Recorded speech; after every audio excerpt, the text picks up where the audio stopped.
What up? It's your boy, the Incredible Man. And yes, I am back at it again. And as you can tell, I change stuff around, so pay no attention. I do that a lot. But this is Beastars chapters 131, 132, and 133. And this one is 131, and it's titled "A Forcibly Worn Flower." A forcibly worn flower crown made of silver vine. See, it's just these chapter titles are beautiful, man. Okay, so we start off and we see a picture of the Shishigumi. We see Sabu, Agata, Dope, Miguel, Jinma, Free, Dolph, and Hino. That has to be Shishigumi. Yeah, I remember Free. Okay, yeah. Okay, that's Shishigumi. So then we see Lewis. I take my eyes off you for a little bit, and look, and you now look more like a composed buck. Shit, I wish we could have met each other on better terms. This is your fault, ex-boss. I thought you remembered my promise. Oh man, Lewis. If I see you here again, I'll eat you alive. All right, it's a promise. A member of the Shishigumi, shit. Always keep his. A member of the Shishigumi always keeps his promises. Yeah, Lewis, you messed up, man.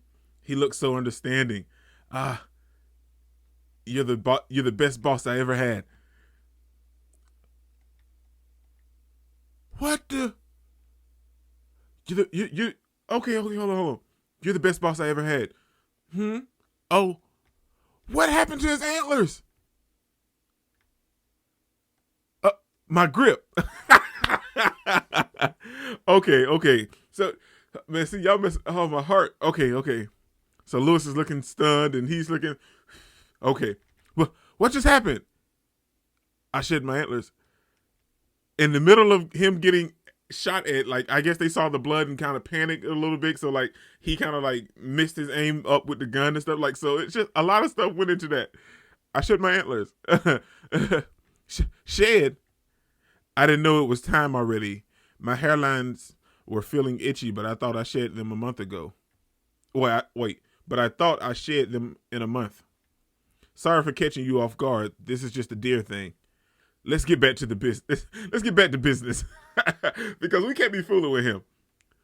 I'm at fault for carelessly coming near the back alley market. Shoot me. If I see you here again, I'll eat you alive. That was a promise. So you threw the gun away, but we've never seen this version of you before. So they look at Lewis, and he's looking at Free. Looks like, is that Free? He looks at him, then he's looking at Lewis, and Lewis has the blood running down his face. I missed you, boss. Talk about a pure feline. Only Free could hug the guy he was about to shoot a few seconds ago. Hey, he's our ex-boss. We have a new legit boss, you know. Who's the current Shishigumi boss? Oh, I want to hug more. Let's put that aside, Lewis. Free told me how you left. I'm sorry about Ibuki. Free has the final say in how our members are judged, so we don't have any hard feelings. I'm really glad you're a deer, and you'd be grateful. I'm really glad you're a deer. You'd better be grateful for your convenient antlers. Except I shed them early. My head can't stop bleeding. We'll take care of it in the Shishigumi hideout. We'll let you eat dinner too. We have a lot to catch up on. The boss isn't coming back tonight anyway. Hey, is there a reason for this? So they're just eating. Since when did you eat melon for dinner? I thought you only eat meat. Not for dinner. We can only eat meat 2 times a month. We can only eat meat 2 times a month. When we don't, we eat melon. It's a new rule for the Shishigumi. The boss has a better grip with his 5 senses than any other species of animal. If you try to steal some meat, he'd sniff you out and kill you. So that's why you all look so thin now. What kind of animal is he? What's his species? That sound, it's the boss. Wait, what? I thought he was supposed to come back in 2 days. This ain't good. Put on my silver vine smelling jacket and get rid of your scent and hide behind the sliding door. The boss has those lions scared out of their wits. No!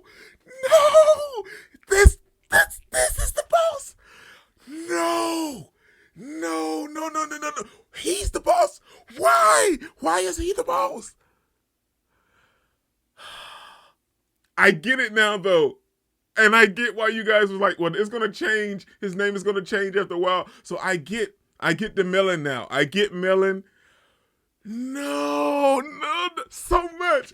This, just in this moment, that is pure greatness. To change the name of the character to Melon, to see that the Shishigumi is now being controlled by him, and they are eating Melon because they can't eat meat. And if they did, he would kill them. So much greatness. Paru is a legit genius, and I can't fathom how great this is. You can tell from my facial expression and how I'm acting how awesome this is. And let's get into the chapter. All right. While your master was gone, were all you kitties behaving well? Oh man, okay. Lewis is looking on. You came here earlier than we expected, boss. Yeah, well, I ran into some trouble. I had to leave early. The night masquerade business got snooped. Pissed me off like nothing else. Oh, but it was all okay after I shot the guy who was keeping me. Oh, I hope Lewis don't. He doesn't look like a herbivore or a carnivore. What is he? How does a half-baked screw-up do his steak? You guessed it, medium rare.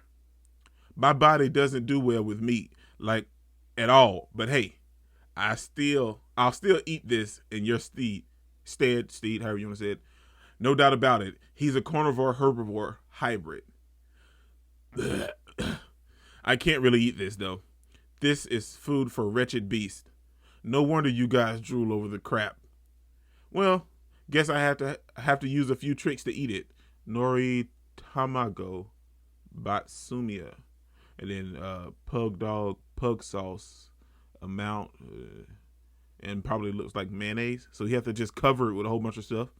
All right, this is edible at least. The flavor is kind of weird though. Like I don't even know what I'm eating. What I do now is that what I do know is that your greedy eyes make the best spice.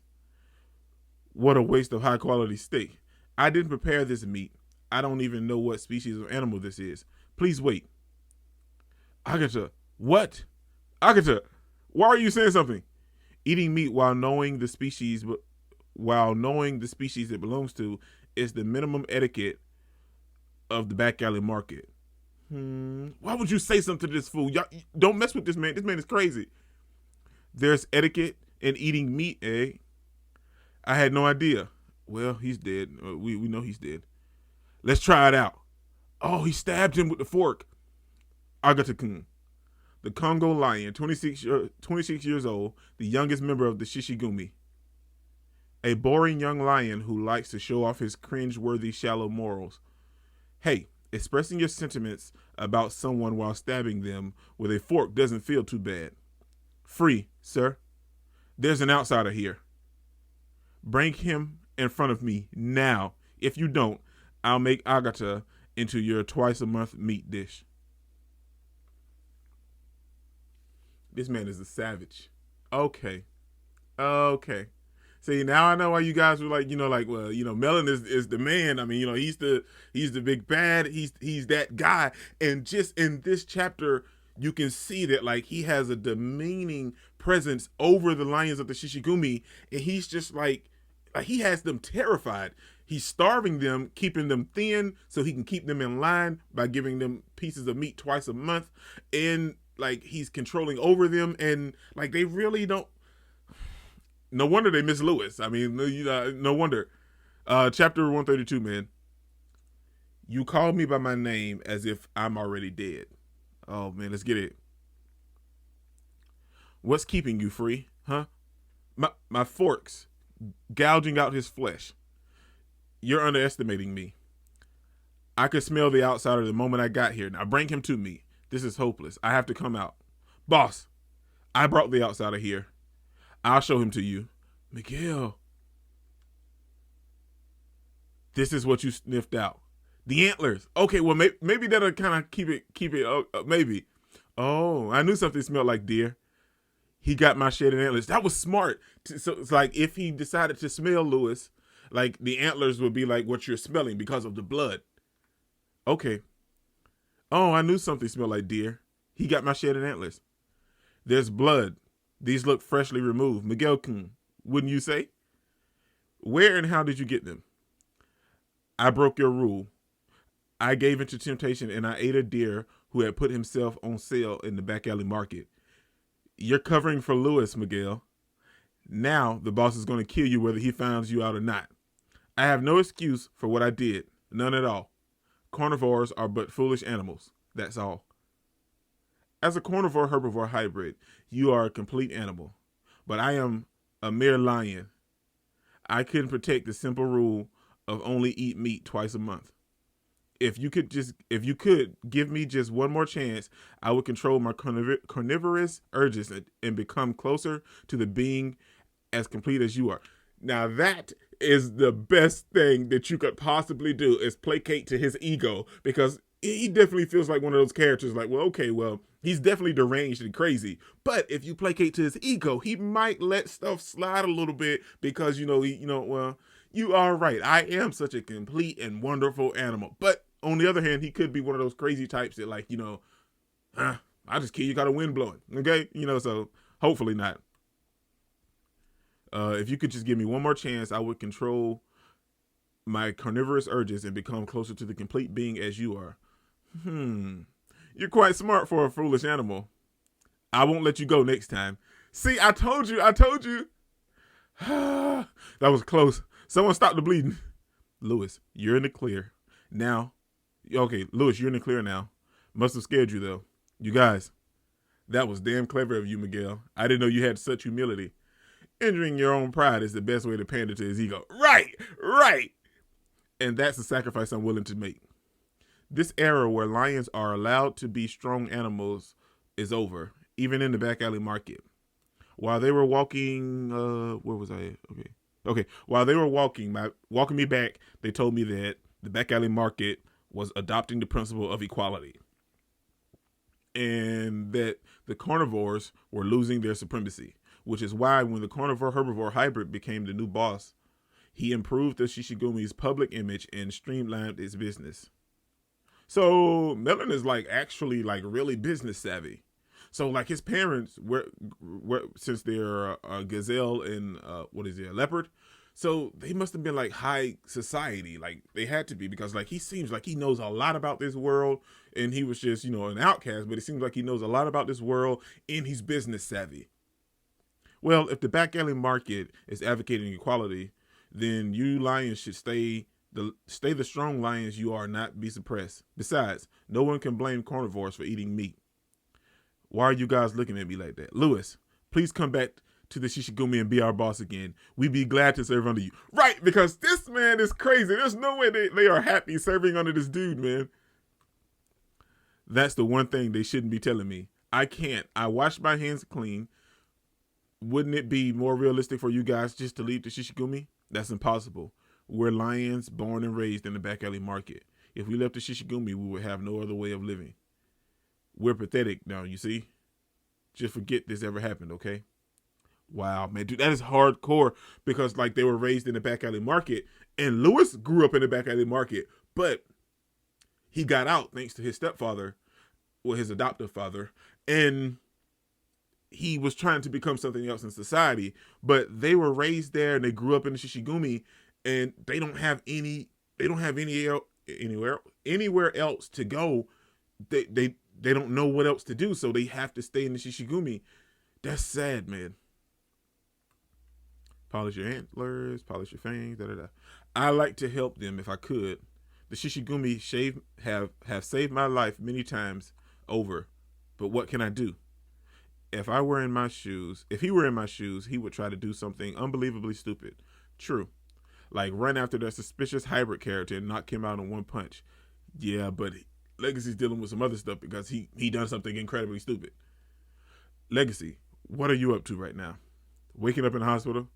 The hospital? Right, he shot me with the gun.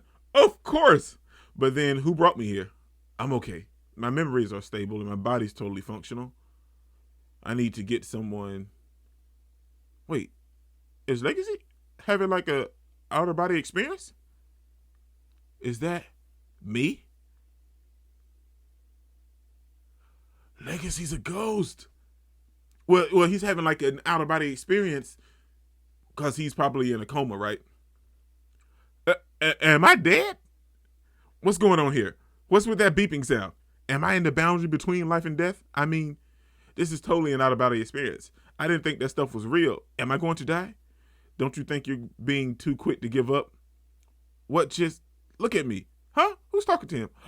That's his mom! That's his mom! That's his mom! No! Why did you guys tell me, man? You could have told me that like the next couple chapters. Like I know somebody said that like his mom was coming, but like you could have told me that it was in the next couple of chapters we were gonna see his mom because I haven't seen his mom. Oh my gosh, I'm losing my stuff over here, man. Y'all could have told me that we were gonna see his mom. You could have told me that we were gonna see his mom. That is nice. He's having an out-of-body experience, and he's dealing with some very traumatic things, and some stuff happened to him, and right when he needed her the most, he has an out-of-body experience and he sees his mom. That is great. But you guys could have told me, Mom, she's pretty. I thought maybe she'd have like some scales or something. But okay. Is that really you? Since this is an out-of-body experience, it makes sense that this is the only way I can see her. You've grown so much, Legacy. This is how I reunited with my mother, who killed herself 6 years ago. Oh, man. Okay. I'm loving the fact that, for one, Paru has given us an out-of-body experience because that is the only way we could see Legacy having a conversation with his mother unless we were to have a flashback. And that's the easy route. That's an easy route that any anime could do. Like, well, when my parents died, okay, well, the easiest way to have the viewer or the reader connect with the main character's parents is to throw in a flashback or some pictures and, oh, is this your mom? Yeah, then they talk about it, then boom, bam, a flashback. But to have an out-of-body experience, that is nice. That is so great. Let's get into chapter 133, man. Oh, dude, his mom. That's so cool, man. Okay, chapter 133. The high tide swallows the beach's sand. See, I told you these titles every time. Okay. Her white clothes were perfect. Oh, I want to see this animated. I want to see this animated so bad. Okay. Her white clothes were perfectly ironed, her stylish shoes were beautifully polished, and her makeup emphasized the wolfish features of her face. She doesn't even look like she's part Komodo dragon. Oh, I see. My mother. Even when she's a ghost, she still tries to be the most beautiful wolf she can be. Did she feel like she had a lot to prove in her life because she was part Komodo dragon and not fully a wolf? I know we haven't met in a long while, but I'd still like you to stop staring at me. You're making me nervous. I can't help it. You're a lot less adorable now, even though you're my son. You died when I was 12, remember? Animals can change a lot in 6 years. That long, huh? Death can really mess with your sense of time. Well, you look more masculine at least, so I guess you don't look too bad. That's how she always was. Always abnormally fixated on outward appearances because she was mixed between a wolf and a Komodo dragon, so her looks kind of defined who she would be because she was a mixture of two separate animal races that came together to have a child. And granted, the parents didn't think of that and they loved her for who she really was, but man, kids in the world and other people outside in the world like are very cruel beings. Like everybody's not like that, but a lot of people probably picked on her, like, "Oh, your dad's a Komodo dragon, half breed," like stuff like that. That's just stuff that kids would do, and other people would look at you funny and stuff. So her focusing on her outward appearance is something that I could totally expect to come from her. That long, okay. That's how she always was. Always abnormally fixated on an outward appearances. I wish you looked more like me. It's strange. I never thought you would come to resemble your grandfather so much. You know what? Standing there in that picture, he does look just like Gosha. Like, tall, lanky, and slender, and like with the eyes hung kind of low, like the slant a little bit. Okay, yeah, I see it. The featuristics, yeah. I gave birth to you, wishing that you would inherit as little of his Komodo dragon blood as possible. So she hated her dad. But you're the one who wanted us to take that family picture, right? Doesn't that mean you were in good terms with Grandpa? It's not that simple. The instant a hybrid is born into this world, they're forced to live a complicated life. Yeah, man, and people are cruel in the world, man. A gray wolf was having a baby with a Komodo dragon. When it was time for me to be born, the unusual circumstance caused an uproar and spread throughout the OBGYN hospital that my parents were in. The animals at the hospital were scared and curious. They were fully expecting to see a monster brought to life. But, too bad for them, public speculation tends to miss the mark most of the time. Oh, she was beautiful! But she still had some underlying problems that wasn't on the surface that she was dealing with, that she was struggling with. God must have been in a mischievous mood when I was born because I turned out to be the most beautiful wolf. So why would she kill herself? What was she going through? Yep, she doesn't need to go through any more checkups. I was worried about her body as she is in an abnormal case, but it turns out she's awfully blessed. The uniqueness of wolf-lizard crossbreeding must be why she inherited most of her mother's genes. She truly is blessed. Oh, not because she doesn't take after her father. You understand. Society will see her as a pure-blooded gray wolf. And that is the very fine thing for Lino-chan. Oh, man, we learn her name. We get to see. We get a little bit of a backstory. God was most mischievous. I can't read. God was most mischievous. Mischievous. Then we see them walking. He toyed with my relationship with my father. You really do take after your mother. I'm glad. So tomorrow's your first day of middle school, huh? Dad. I think I'm going to hide the fact that I'm the daughter of a Komodo dragon. I love you and I don't want to hurt you, but I'm starting to realize something. Society loves simple and beautiful things. And that's the kind of animal I want to be. I'm not hurt. We can still pick the same food from the same bowl. The Komodo dragon's venom immunity of the mouth is the only thing you inherited from me. I'm happy for it. If we can still have dinner together, then that's good enough for me. Go live the life you want. Morning. See, that's sad, man. Like, cause she told her father that she loved him and she didn't want to like kind of hurt him or anything, and he could be totally fine with it. But that is something to say, man. Like, she wasn't even picked on. She just done it because she didn't want to be seen as a Komodo dragon's daughter. So now I'm starting to understand, like, she had way more problems dealing with stuff than just actually, because her looks are fine and she turned out more wolf than anything. So I don't know, man. When I entered middle school, I was wholeheartedly determined to play the new role.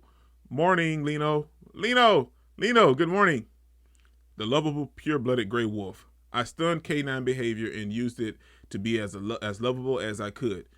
But here's the thing. With her doing that, if someone was to find out that your father was a Komodo dragon, I'm like, oh, she's a half-breed. Well, you could have just been straight up front with it and lived your life that way. But now, people fail to realize, like, don't get me wrong. If you have something that you want to keep secret, that's totally fine. That's your life. But secrets always have a way of coming out. And when people find out about these secrets, they tend to look at you in a different light because, one, you lied. Two, the secret wasn't really that bad, but you hid it, and that's what made it worse after the fact. But that's just my opinion, man. That's some life lessons. The typical canine is sociable, affable, earnest, and a bit clumsy, and not to mention talkative, cheerful, and open-hearted. My reserved nature and poker face must be part of my reptilian traits. I must hide this side of me. Nothing is more important than my appearance in society. Lino, see you tomorrow. If I become more affable and beautiful, society will love me all the more. See you tomorrow. So she's so fixated on people loving her. That's probably why she had a lot of the problems that she had later in life. I kept living that way all the way till I was 19. My hair's changing. I should get some better face lotion. At least my diet's working well for my body. Looking good. Something itches. This is why. This is why she probably killed herself. Her scales are starting to show. Eek!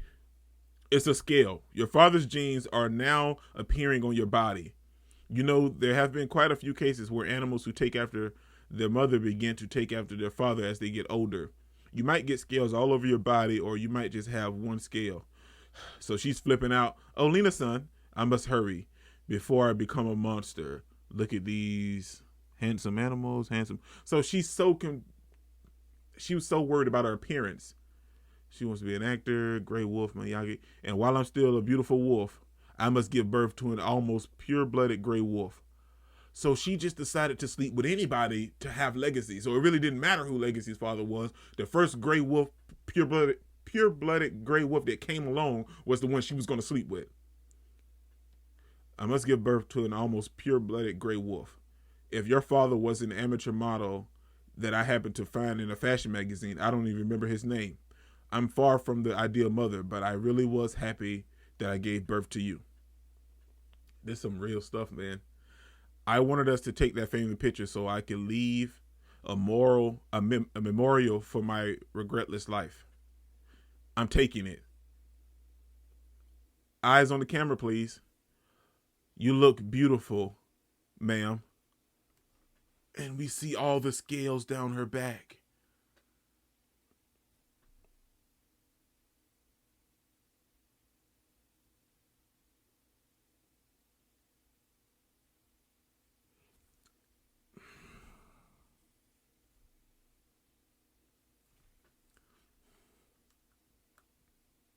Even the itchy scales that completely covered my back was something that I could be proud of.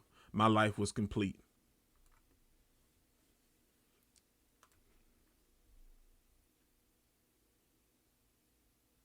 I get why she done it, but I feel like the reason that it turned out that way is because